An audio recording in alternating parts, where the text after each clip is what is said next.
Welcome to Optics, where we watch socially impactful documentary shorts and speak with the filmmakers, artists, and activists who made them. I'm your host, Barry Thornburg. The film we're watching today is A Night at the Garden by Marshall Curry.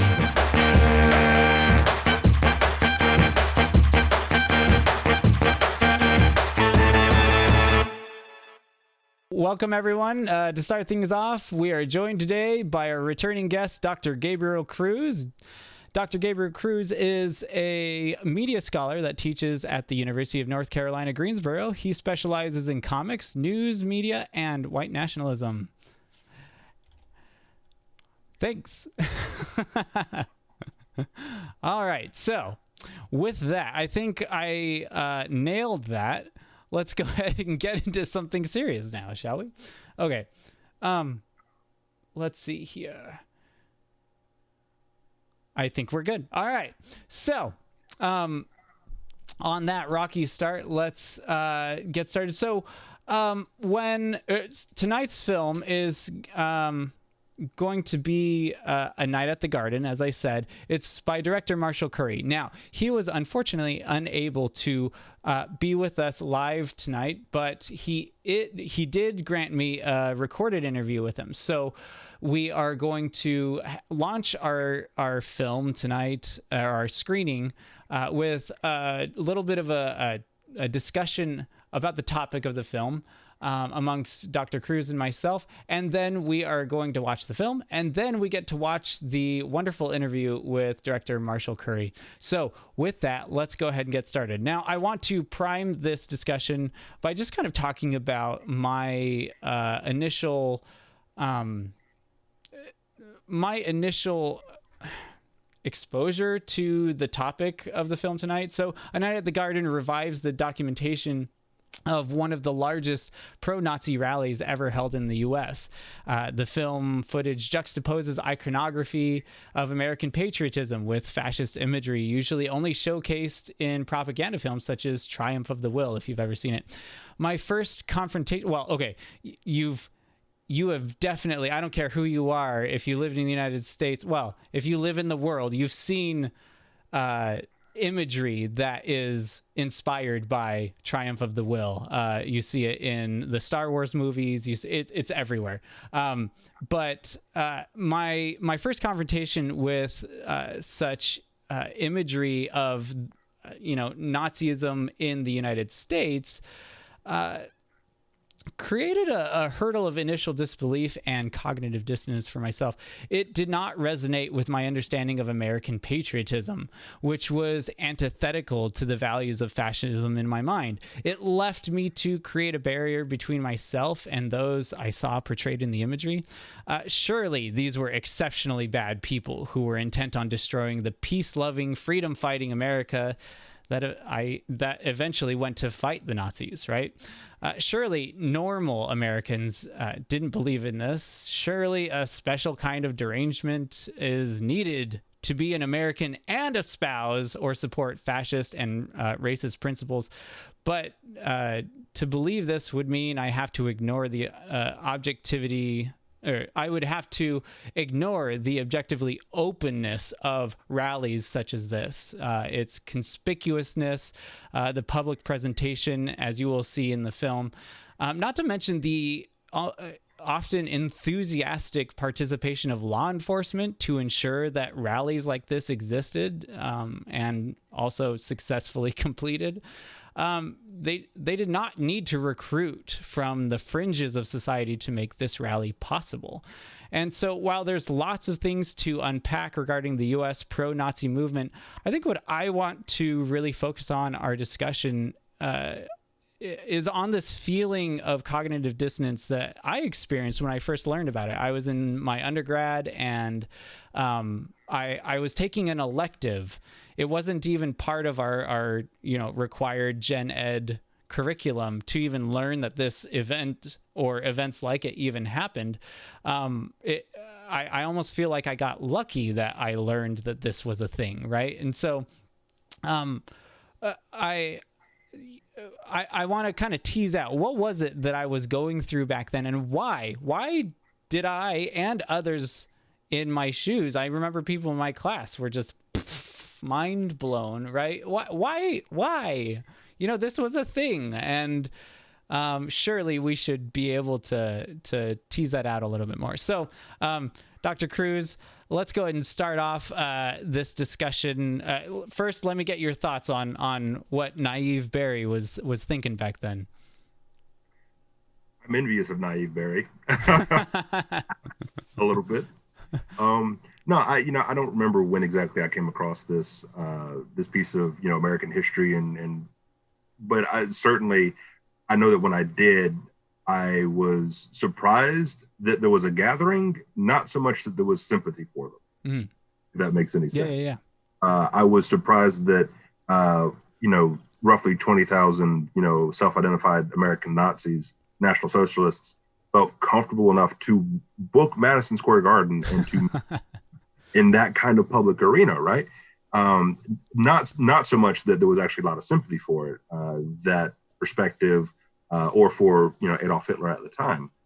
So no, I think that's a really important point that you bring up, because of course the part of the value of education is that it is hopefully a series of productive revelations, right, about the world around us as much as ourselves. And so I really want to drill in on, like you say, that idea of what about this jarred you so much? Because I can tell you that from someone who is myself, who is the son of an immigrant and has been around a very class conscious people for a long time, both as poor white Southerners as well as poor Mexican immigrants, that I don't know, like maybe I think that might inform of maybe that informs why I wasn't as taken by surprise, as you were about. But so yeah, let's unpack that a little bit. Let's tease that out. So, I could make a bunch of guesses, but from what I remember of that moment for me,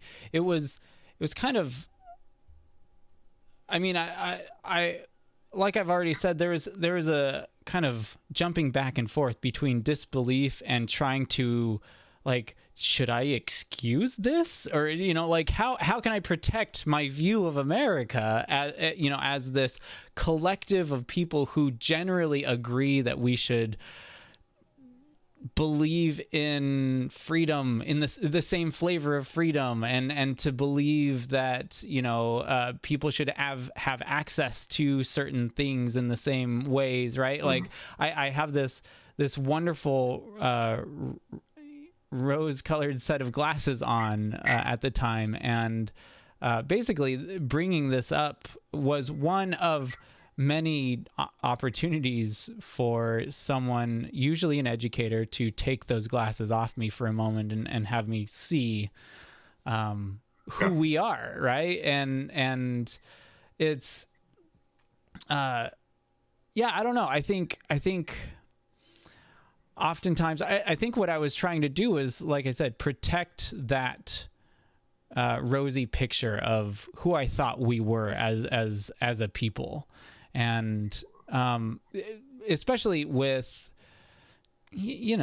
Nazis in popular discussion are used as shorthand for the bad guy that is the most distant thing from who I am as possible, right? Right. And so I think bringing the Nazi onto American soil, but not just that they existed, that it wasn't entirely unpopular.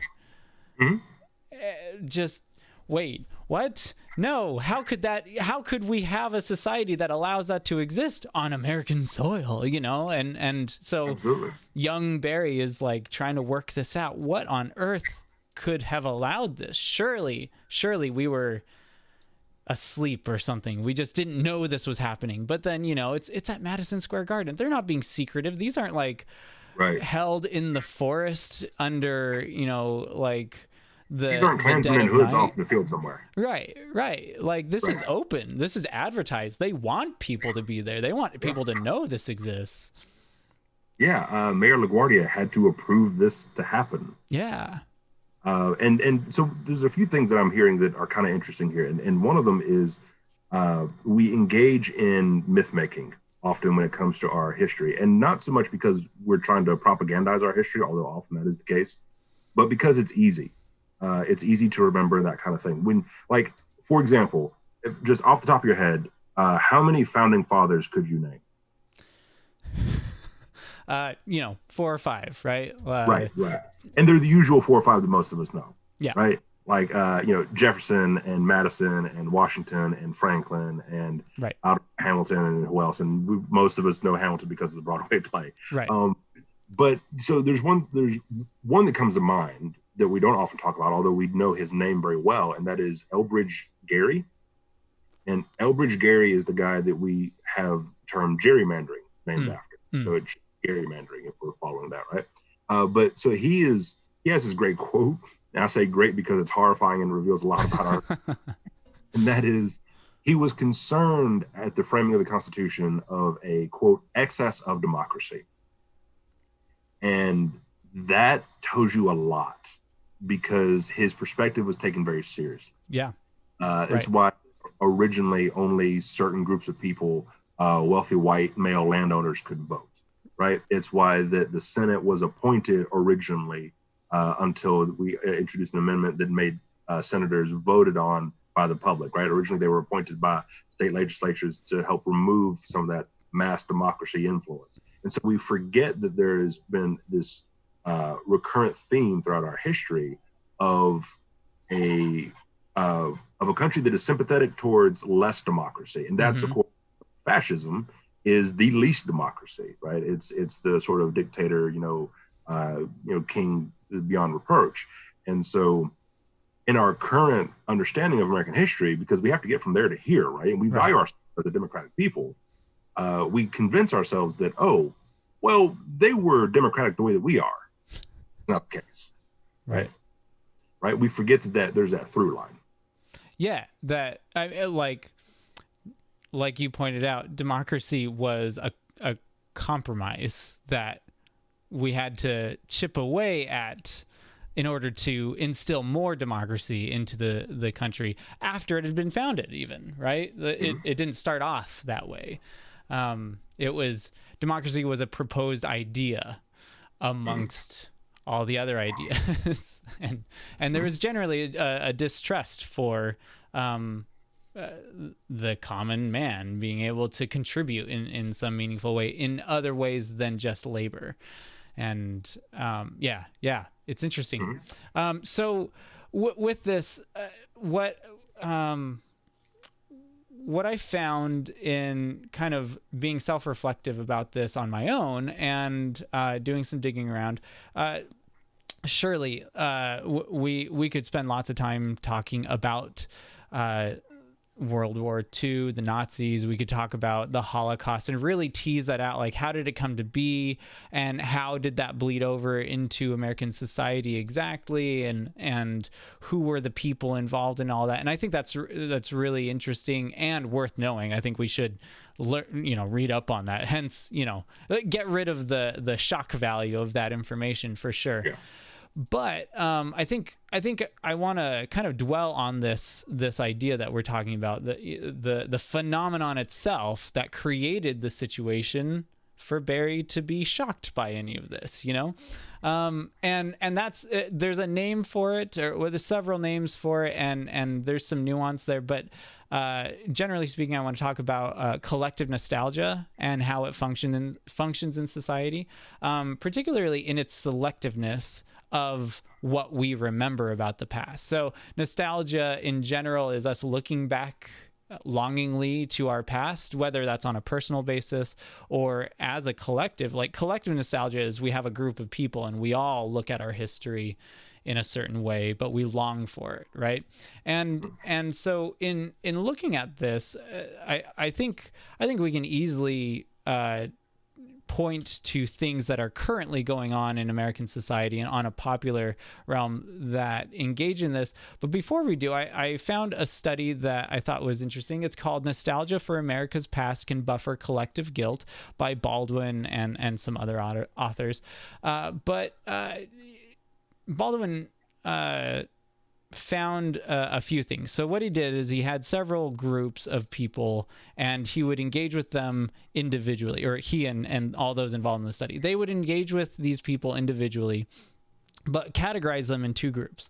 The first group was a group of people that he would talk to them about things pertaining to the past that were part of this collective nostalgia, talking about our founding fathers, democracy, the American Revolutionary War, and defeating the British, and, you know, Abraham Lincoln, and talking about, you know, cool things about Teddy Roosevelt. I don't, you know, like just pinpointing grade school U.S. history, but with this sort of romantic air to it.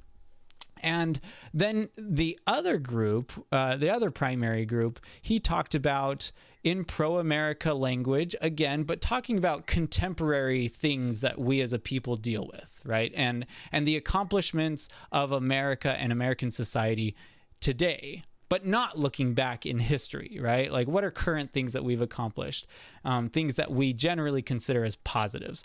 And then with both groups, then engaged them with material that talked about negative sides of American history, particularly things like the genocide of indigenous Americans, and, you know, things that are clearly bad, things that America has deliberately chosen to engage in. And he found some interesting things amongst each group that clearly showed a differentiation. First off, the first group, the nostalgia group, they were far more likely to be dismissive of those negative things that took place, and tried to explain them away, or it doesn't matter because look how great things were back then, and look at what we did accomplish. And then the group that he engaged with regarding contemporary examples of American excellence, he found that they generally looked back at history and felt guilt and legitimately felt bad for those things that they engaged with. But then on top of that, the thing that he found amongst them is that let's see, I have a quote here. The unique contribution of collective nostalgia lies in how it paints past society as a quote unquote golden age, and thus portrays the group in morally pure terms, right? So because we have this virtuous past, these wonderful things, we are a freedom loving, fair democracy, or at least representative republic. We are thus a morally superior people because we have this fantastic past, is basically what he's saying. And one that, thus collective nostalgia, it continues, may be a path to a relatively quote-unquote blind group identity, one that focuses only on the redeeming aspects of the group and disengages from immoral aspects of the group. And I think that has a lot of connotations for our behavior as a group, right? Like if this is if this is the effect of looking back on our past with such nostalgia has on us, it makes us believe that we're morally superior. It also causes us to be more dismissive of our immoral decisions and to choose not to even consider ourselves today contemporarily capable of making bad choices, of doing bad things, right? And then he says, participants who recalled a meaningful current event felt more guilt after reading about the genocide of Native Americans at the hands of the U.S. government. But, no, that's reviewing what we said. But he says, when people are being nostalgic about their group history, they have temporarily committed themselves to a vision of the group as having been better in the past than it is now. This commitment could, one, make them more resistant to information suggesting that the group's history was in fact not so positive, and two, prompt them to evaluate past harm doing, not in terms of perceived contemporary, but rather in terms of historical standards for group conduct. And so if we look back in our history and only remember the really nice things, when we are generally forced to have to recall bad things, well, see, we can do great things even if we do bad things as well. Like, look how awesome we are. Like, look how morally superior we are in spite of all that, right? It doesn't add the same considerable weight to our past when we learn about the bad stuff, if all we're doing is engaging in thinking about what we think of as great accomplishments. And so I look at that as what I was going through at that time when I started learning about this, that should I dismiss this? Is this real? Well, it's real, but like, do I need to take it seriously? Must I engage with this? Can I, like, what does this say about us? Can I just pretend it doesn't say anything about us, right? Like, trying to just be dismissive about the inconvenient truths of our past. So I don't know. What do you think? I think that it's a really important conclusion to come to from the study, this idea of a nostalgia that buffers and protects us from, or makes us resistant to grappling with the ugly truths of our past. Two examples immediately come to mind, and the first one is Stuart Hall, who is largely viewed as the father of culture studies, and so his work he was a British scholar and working with the New Left and this sort of group of scholars from Britain in the like 1960s up to the 1980s, and in his book, The Hard Road to Renewal, wherein he critiques the conservative Thatcher government, he points out, he says, part of the genius of their, I'm paraphrasing, which is part of the genius of their like marketing of their persuasive ability as a political institution is to sell progress by regression. It's that nostalgia, right? It's if we're going to move forward, we have to look back. And that nostalgia is always a very collapsed view of our history. Yeah. By virtue of the history that we learn is always like a watered down version for pragmatic reasons, if nothing else, but also for ideological reasons. And an example of that that comes to mind, and this is the second thing that came to mind when you were talking about this study, was the issue of like the lost cause narrative, and the contention surrounding taking down Confederate statues and this, that, and the other, and people will say, well, let me back up for a second. The lost cause narrative was championed by primarily the United Daughters of the Confederacy, which were is an organization for the female descendants of Confederate soldiers. And one of the things they championed was this idea that, well, it wasn't over slavery, it was over states' rights. Right. That kind of thing. Despite the preponderance of evidence that, yes, it was in fact over slavery. In fact, you have the Articles of Secession that write about it, and you have the speech, the cornerstone speech given by Alexander Stephens, who is the vice president of the Confederacy, where he said, yeah, basically we're unique because we're founding a new society based on this idea of Africans as being our slaves naturally, and that foundation, right? And he says so explicitly in the speech. But flash forward, and it was in their constitution. I mean, like it's just like it was very well documented. Yeah. Right. And when I was a kid in high school, I would hear people say, well, actually, Robert E. Lee freed his slaves. He did free his slaves, but the slaves were contractually obligated to be freed because it was in his father-in-law's will. So it wasn't out of the kindness of his heart. Right. Right. But that romantic view of a people who are rising up against tyranny to establish a sort of pseudo kingdom unto themselves, where they get to determine themselves away from the tyrannical democratically elected government. Yeah. it's hard then for people who have been raised to be pro-Confederate now to grapple with the sins of slavery. Mm-hmm. Or they'll say, well, it was a product of its time, which is a weird argument when you consider that they're arguing for the valor of the government of the time, right? Yeah, like, yeah.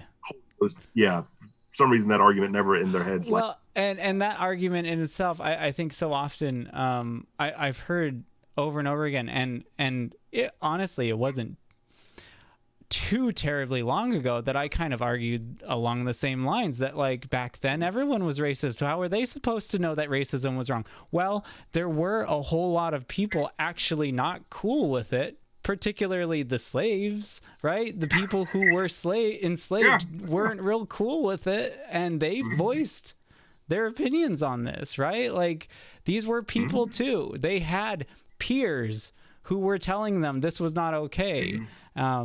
And you know, no, not everyone was okay with slavery and justified it and said it was cool. Like, I mean, it's again our selective nostalgia to look back and think, how are they supposed to know? Those poor people, like, I'm sure they wouldn't be racist today, you know? Like, it's just right. and that's the argument of, like, the lost cause narrative and the struggles with the South and dealing with its Confederate history is one example. And there are a lot of folks who would say, well, that's not the case with me. That's just something that's unique or idiosyncratic to the South. And that's absolutely not true. That is the case with much of our history, right? That we choose to, we have to apologize or explain away somehow, because it's almost like when you know someone who you like, but they do really objectively bad things, and you come up with an explanation for why that's not representative of who they are. Because come to understand that that's who they are, that they are actually the kind of person who does, you know, terrible things to people in vulnerable situations, for example, then you have, like, that has implications for you. So how do you make sense of that? Right. Another situation that I think about in terms of this that isn't discussed too much anymore, and mostly because the genre has fallen out of style, like people just aren't into it anymore, is the Western. I think the Western is a wonderful example of a romantic view of the past, that so much so that it is hard for Americans and many people outside of America to view the you know 19th century West of America outside of Monument Valley, and like the dynamics set up in the Western genre are deliberately a nostalgic view of that, because culturally at the time we were looking for a way to kind of process American identity, and we chose to latch on to this idea of the lonesome cowboy who had to battle with the wilderness and society at the same time, right? We were growing as a nation in a weird way after World War II, and we didn't quite know how to deal with this post-industrial society, and what do we do with that, right? Yeah, and you know what's interesting about the Western in particular is that it is a very sort of mythologized and collapsed version of history in a lot of meaningful ways, but I'll just point to two. And one is that cowboys are always seen as like the tip of the spear, you know, pioneering out west, and they, you know, always, you know, cowboys and Indians and fighting with the Native Americans, that kind of thing. It's always omitted from those Westerns that usually the conflict is because the United States government didn't adhere to, like, the treaties that they established. Right. So there's a lot of, like, stuff that's just not included in that. Like, why are the Indians fighting us? I don't know. It's because they're savages, or because you didn't honor their agreement that you made with them. Right. There's that. And then the other aspect is, you know, when you think of cowboys, iconic cowboys, right? Who do you think of? John Wayne. Right? But Billy the Kid is one. What's his name from the OK Corral? I can't remember his name. See, I you know, John Wayne, I know more than I know actual people in history. You think John Wayne, you think Billy the Kid, you think Doc Holliday. Yes. You think the Lone Ranger. What's interesting about the Lone Ranger is that, you know, he was largely based on Bass Reeves, Bass Reeves was a freed slave, he was a freed slave who became a U.S. Marshal. 5% of cowboys were black, but that doesn't show up anywhere in these movies. Not in the prominent ones. Not to say not in movies. I should back up a little bit, but no, you don't think of that, right? You think of Gene Autry and that's not the iconography that was set up. Yeah. Right. Yeah. So, and so it is this sort of reimagination of our past in a way that is pretty divorced from reality. Yeah. Well, and I should back up further to when I first brought it up. The Western is white America's reading of the West, right? This wasn't some holistic, let's go find out how everyone feels about how things went in the 19th century in the Western United States, right? This is a group of guys in Hollywood that are like, you know what?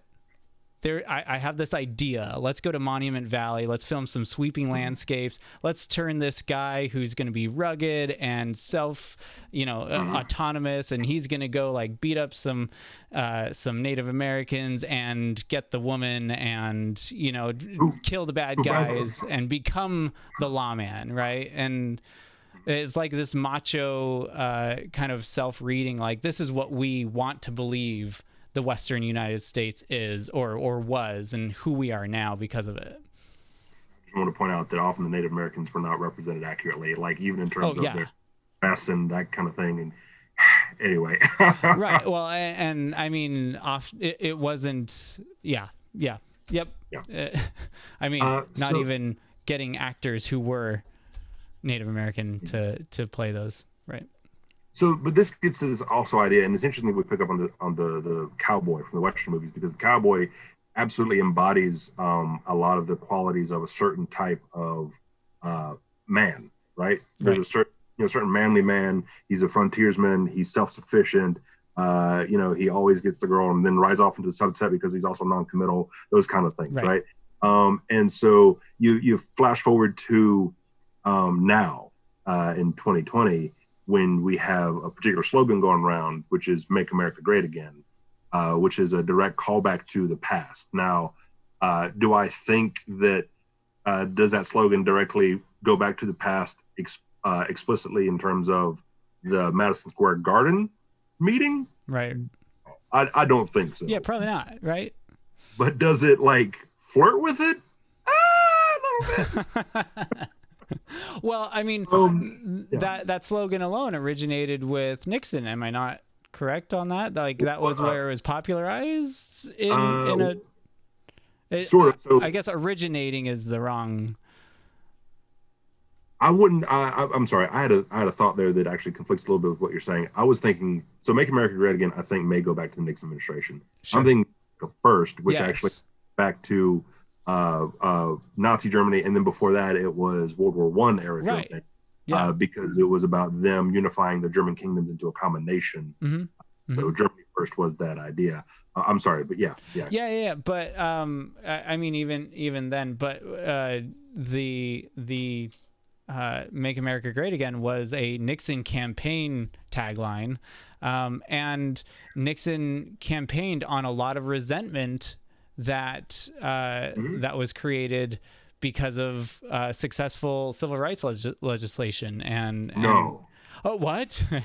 but you know what I mean? Unfortunately, there isn't a wonderful history even just for that slogan. But the slogan, as you pointed out, is trying to refer back to something, and it's not uncommon. It's not as common as I would like it to be, but it's not terribly uncommon for someone in response to that slogan to ask when.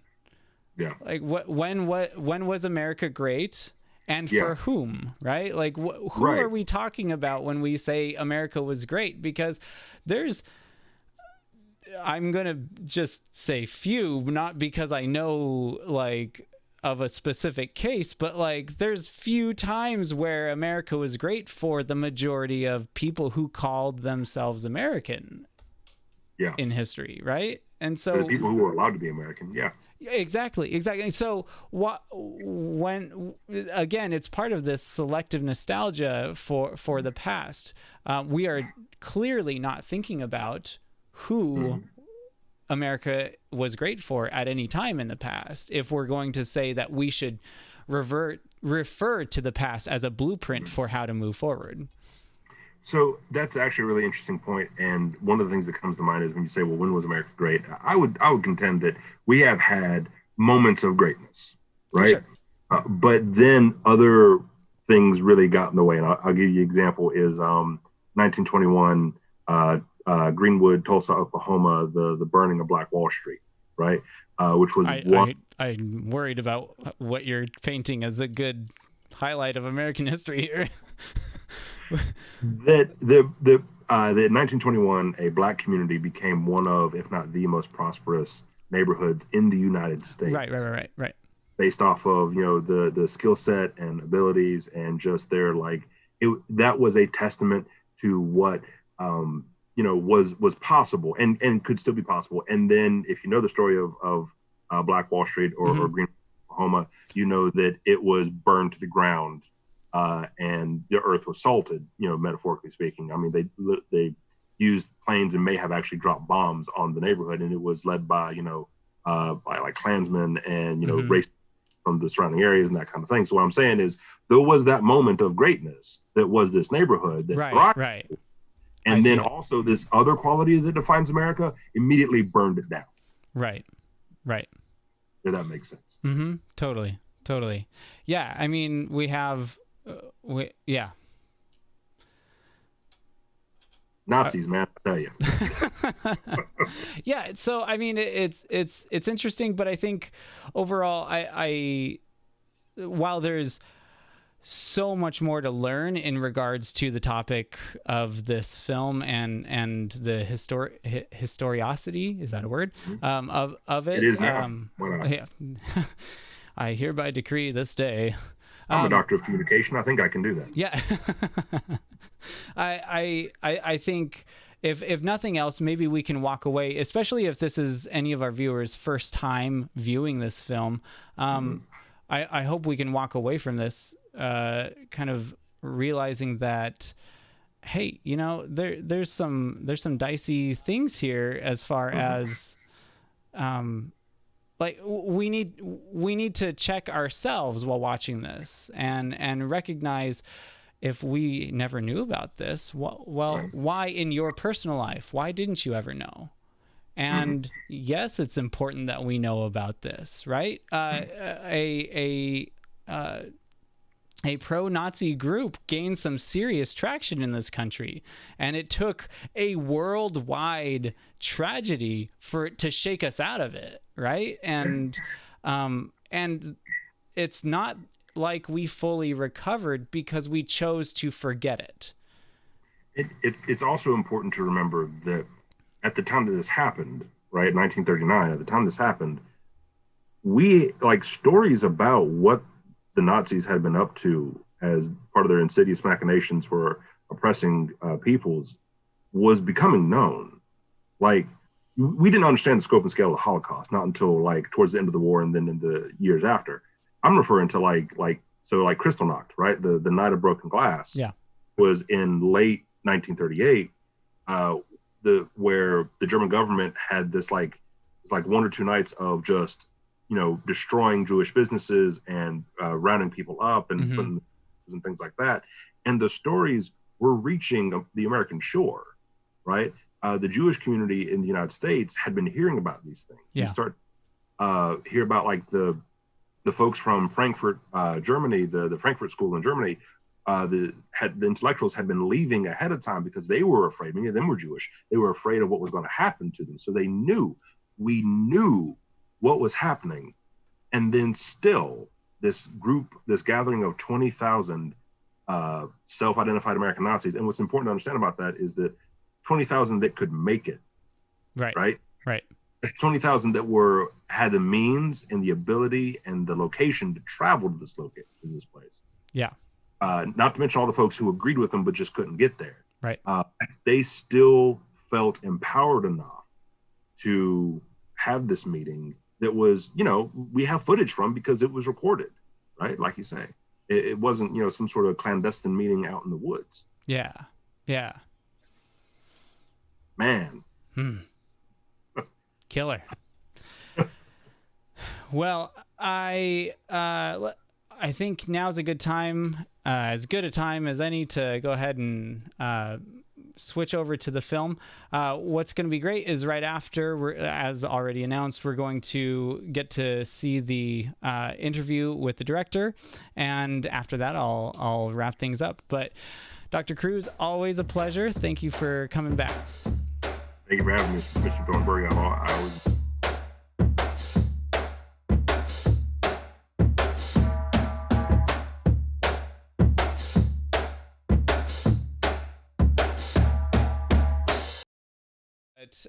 In general, tell me about how you started with your filmmaking and how that's led you to where you are now. I got to filmmaking kind of late in my career. I studied comparative religion when I was in college and spent some time kind of wandering around, trying different jobs, and wound up working at an internet startup in the mid to late 90s. And stayed there for a number of years, but really loved documentaries and loved movies. And in the back of my mind, I always wanted to see if I could make one. And so after having worked at this company for a while, I saved up a little bit of money, and I just decided to take a leave of absence and shoot an election that was about to happen in Newark, New Jersey. And so where Cory Booker, who's now the senator from New Jersey, but at that point was an unknown city councilman, was going to run for mayor. So I bought a camera and started filming, and that became Street Fight, which was my first feature-length film. And that got nominated for an Oscar and an Emmy, and allowed me to continue making films. And so that's what I've been doing since. Wow, that's a good start. That's great. So then tell me about the discovery process of A Night at the Garden. I think the story behind that is really interesting. Yeah, I'd never heard of that event at all. I didn't know about the Bund, the organization that hosted the event, and I certainly didn't know that Madison Square Garden had been used for a rally like that. So I was at dinner with one of my friends who's a screenwriter and was writing a script that takes place in New York in 1939, and he told me about it. He had come across it during his research, and so that night I got home and looked it up, and turned out he was right. I actually didn't believe him at the time, but it turned out he was right. And not only that, there were some little historical documentaries that had little short 5 or 10 second clips from the rally.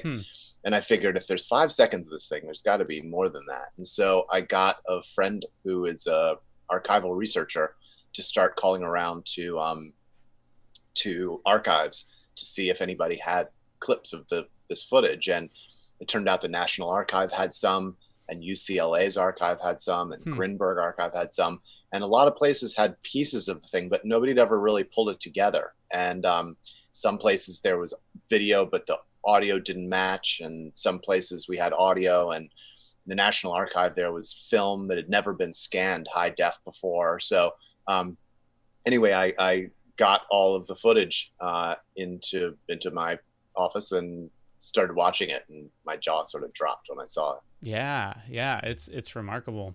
And on that, related to kind of your own personal reaction to it and not having known about it, I mean, this film covers a history of America that is not generally known. And so, why do you think that is? Why do you think we just don't know about this?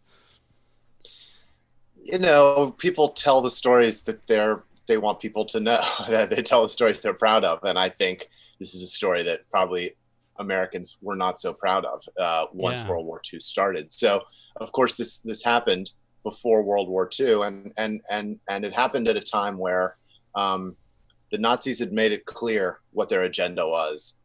And they were, in the midst of constructing concentration camps, and the anti-Semitism was well documented. But in America, this was considered a legitimate point of view. And not something that mainstream, that most people believed by any stretch. But I think the myth of America, it was that as soon as anybody heard of anti-Semitism or Nazism or white supremacy, we were immediately repulsed by it and went to war to fight back. Right. And the truth is, we got dragged into that war kind of kicking and screaming. And there was a big, contingent of Americans who called themselves the America First movement, who did not want to get involved in World War II. Some because they didn't want to get involved in a war, many because they shared the ideology of the Nazis. And it was mainstream leaders in America. It was not just crazy fringe people. It was Charles Lindbergh and William Randolph Hearst and Father Coughlin was a priest who had a radio show that reached millions of Americans, where he would say positive things about Hitler and Mussolini. And so, I think that the fact that happened, the fact that is part of who we are, was embarrassing. And so when the war started and suddenly these folks started killing American soldiers and killing American kids, and then after the war we saw film footage of what the death camps had looked like, I think we kind of conveniently forgot that there were any people here who had been sympathetic. Yeah, and it makes me wonder from the filmmaking side of things, because in some of the films that I've done, I've met certain criticisms or resistance to even just producing certain works once it gets out that I'm covering a particular topic. I can't imagine something like this where collectively we've tried to forget that this was a part of American dialogue. What's the most frequent criticism or pushback that you've received in regards to this film? It's funny because it's made with just, the whole movie is just archival footage. There's no commentary. There's no voiceover. There are no scholars who are giving you context. In some ways, that's its weakness, because people need to know what's going on and who these people are and what it all represents. But in many ways, I think that's its strength as well, because it asks people, just watch and see what you think, see how you feel, and see if there's anything in this movie that feels familiar, that feels like it's should be a warning to our current times. But people have said, oh, you should have cut it with footage of this and that, or you should have, hit the message harder. But I think in some ways that by just presenting the footage of that night, there's a power to that lures people out of their defensive crouches. So much of the conversations that we have on politics, people immediately try to find out whether you're for us or against us. And then if you're against me, all I'm doing is trying to attack. I'm not listening. And if you're for me, all I'm doing is trying to support you. I'm not analyzing the things that you say. For sure. And so, so I hoped that by keeping such a, by just presenting the footage and dropping the audience into that night and saying, hey, what do you think about this? That it would get around some of those filters that might usually keep people from thinking and listening. Sure. Yeah. And on that, I feel like unsung character of the film that actually does insert your voice, to me anyways, is the music. It kind of carries us through and does tell us to some extent how you suggest we should feel along the way. Can you talk about the process of choosing the music and deciding like the tone and why you inserted it when and how you did?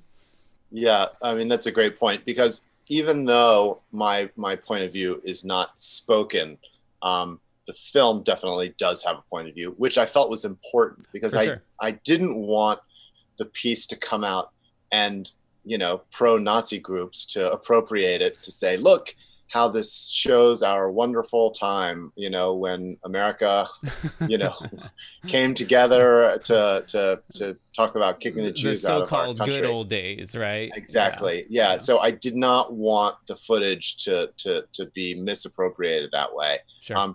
And to be fair, some might argue that I'm the one who was misappropriating it, because it was shot by that group for that purpose. I mean, to the best that I've been able to learn, the group shot it with the intent of making a Triumph of Will type of propaganda film about how glorious their group was. And I did try to undercut that point of view, largely with the audio.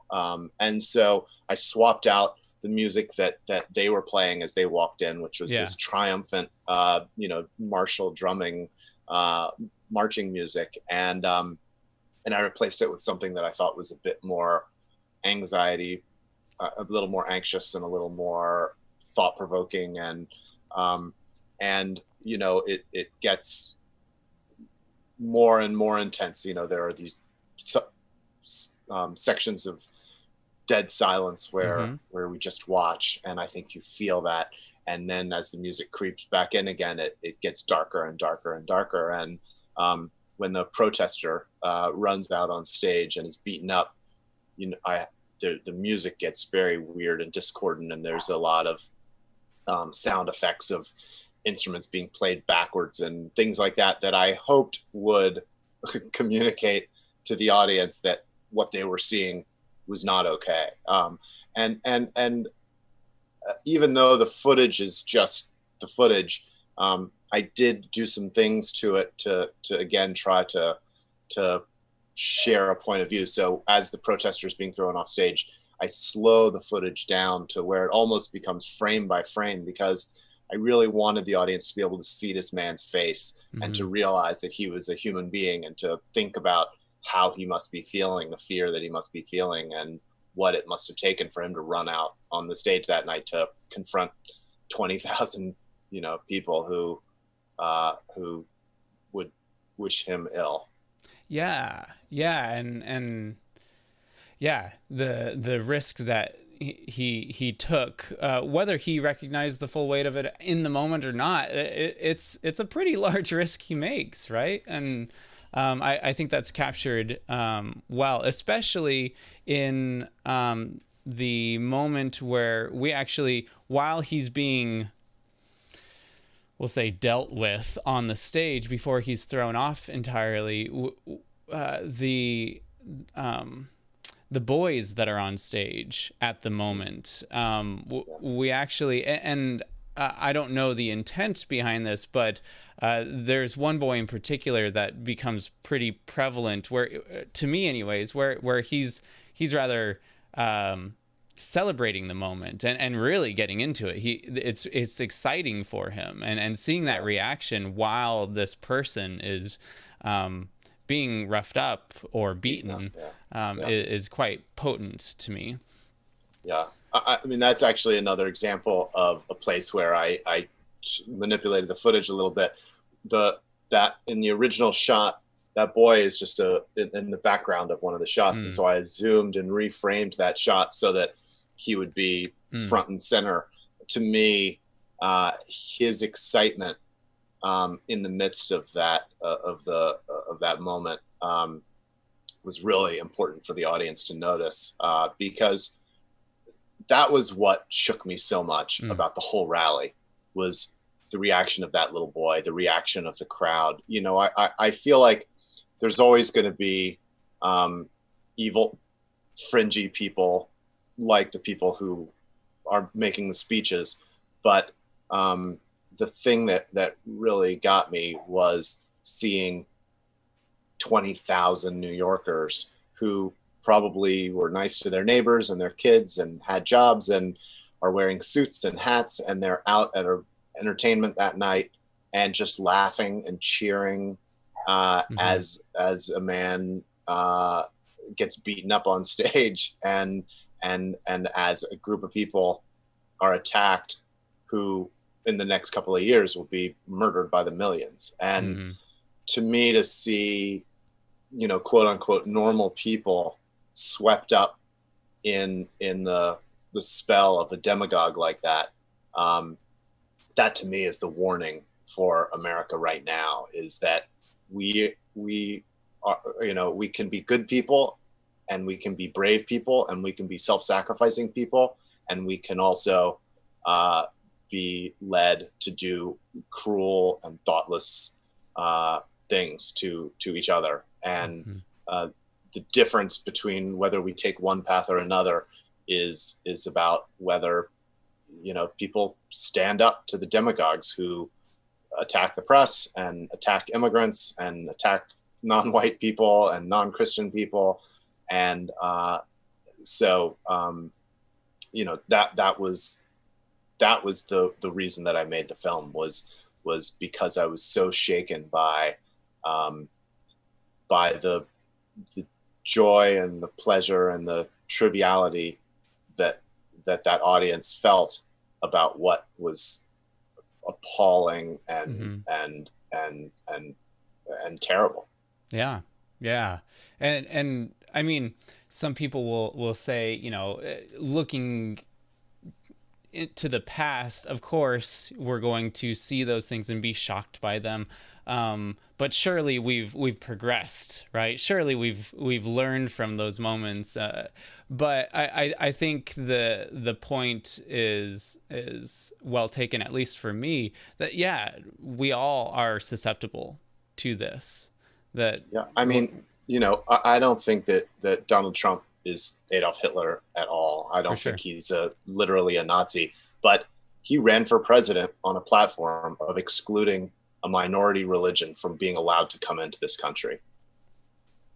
That's unbelievable. And since he's been the president, he has continued to try to divide Americans and to scapegoat minorities and wrap that ideology, you know, to wrap the flag around that ideology. I mean, that was the other thing that I thought was so amazing about the rally that night, was that it was billed as a pro-America rally. And there's people with American flags, and they sing the Star Spangled Banner, and they say the Pledge of Allegiance, and there's a huge picture of George Washington. And, you know, that is as old as government, you know, that leaders have tried to separate insiders from outsiders, and have taken the symbols of patriotism and wrapped them around, you know, ideologies that are antithetical to the Constitution and the you know, the stated values of that country. And so you know, our First Amendment is freedom of press, freedom of religion, respect for the rights of protesters, and at a pro-America rally, the leader gets up on stage in 1939, and he attacks the press, and he says we need to keep Jews out of the country, and they beat up a protester who comes out on stage. Right. Sort of say, wow. Yeah. Yeah, and there's even press of the time from the research that I've done about the enforcement or the police presence against protesters outside the rally, even, and how that was a controversy. It just seems we don't change as fast as we like to think we do, right? Yeah, or maybe we take 2 steps forward and 1 step back, or 1 step forward and 2 steps back, but. Yeah, we can change, and we have. I mean, we did get involved in World War II and helped defeat the Nazis, and we have made great strides in becoming a multicultural country that you know, welcomes people of all different races and backgrounds and religions. But it's not. It doesn't just happen naturally. It happens because people push for those kinds of things to make them happen. Yeah. Now, on that, what are you working on now? Last year I made my first fiction film, which was a short called The Neighbor's Window.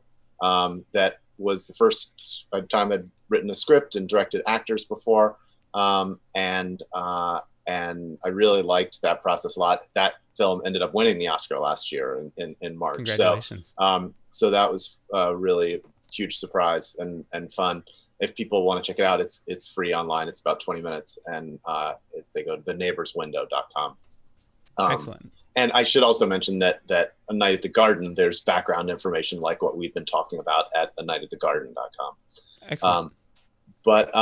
So in the months since the Oscars, I've been really focused on a few different fiction projects. So I have a couple of television things and a couple of feature movies that I'm trying to push, and we'll see if any of them get off the ground. But it's been fun to kind of try something that's similar to the kind of work that I'd done for years, but a little bit different.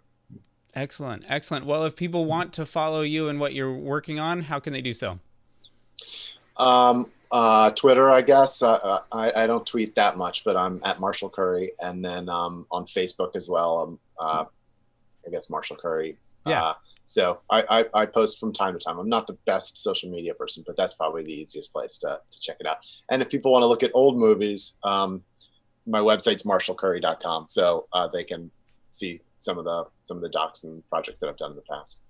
Excellent. Well, Mr. Curry, thank you so much for spending the time that you have with me. I look forward to seeing more of your projects down the road. Thank you again for sharing with us your process and your thoughts on your film. Well, I really appreciate it. And thanks for sharing the films with your audience. I appreciate it.